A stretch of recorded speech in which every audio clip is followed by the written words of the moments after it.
Hey guys, today's topic is listen. The reason why I want us to take a look at this is because a lot of times in our lives, too many times we're too consumed about voicing our own opinions, voicing our own struggles, voicing our own life adventures, whatever it is that we're going through. Sometimes we're consumed by wanting to share. Sometimes we're consumed by wanting to speak up about a cause or say something or give our input. And a lot of times in our lives, God just needs us to listen. For our short devotion here, we're going to go into Job chapter 2, verse 11 through 13. And if you don't know the story of Job, he is a man of God who was extremely blessed by God, and the enemy, Satan, came up to God and said, God, let me test Job. Let me test Job and take away all his possessions of this world and make him sick and make him basically be on death's door and see if he still praises you or if he would curse you. And God says, fine. He's so loyal, he's so humble, he's so honest. He loves me so much that I know that he won't fail this test. And so Satan tested him. But what I want to get into here is after Job had everything that he had that was valuable to him taken away from him, he needed to talk to somebody. And a lot of times we need to be the friends who sit by his side and listen to him talk. And so going into the verse here, it says, now when Job's 3 friends heard all of this adversity that had come upon him, each one came from his own place. For they had made an appointment together to come and mourn with him and to comfort him. And when they raised their eyes from afar and did not recognize him, they lifted their voices and wept. And each one tore his robe and sprinkled dust on his head towards heaven. So they sat down with him on the ground 7 days and 7 nights, and no one spoke a word to him, for they saw that his grief was very great.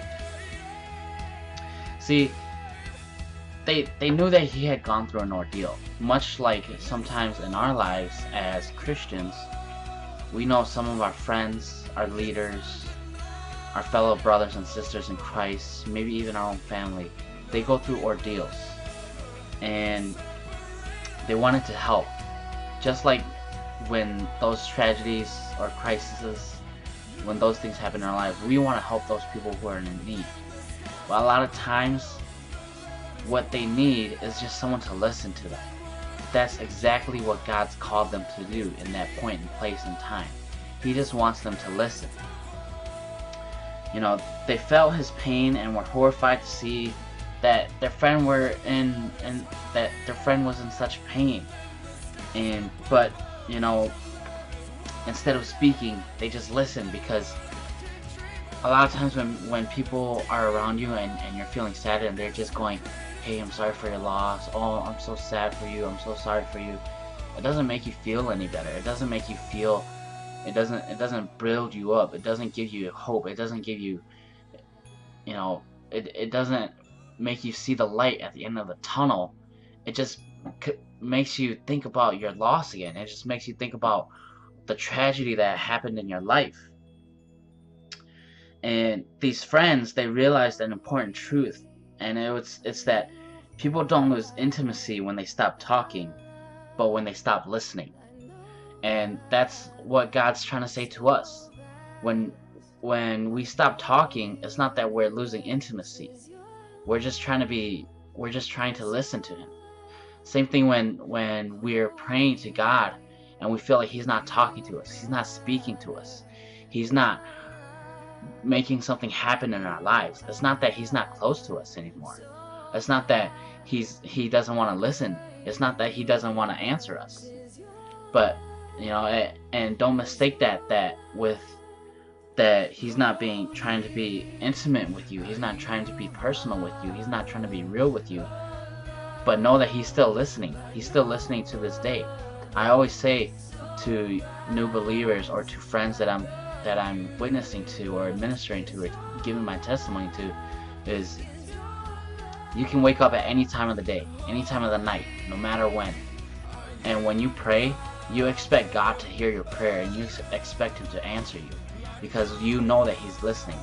And so we need to model that in our lives as well. We need to be open to listen to Him. We need to, instead of always just talking to Him all the time, always just asking Him for things, sometimes in our lives we need to listen to really hear what He's saying to us, And so that's pretty much what I want to leave us off with today. And I just want to recap on how hard it was to not listen to music, because music is all around us. Music surrounds us, and even the birds chirp. They started sounding like sweet music to my ears because I was so desperate for music. I was saying, God, what's the point of not listening to music? What's the point of not hearing worship songs? And God was saying, it's more than that.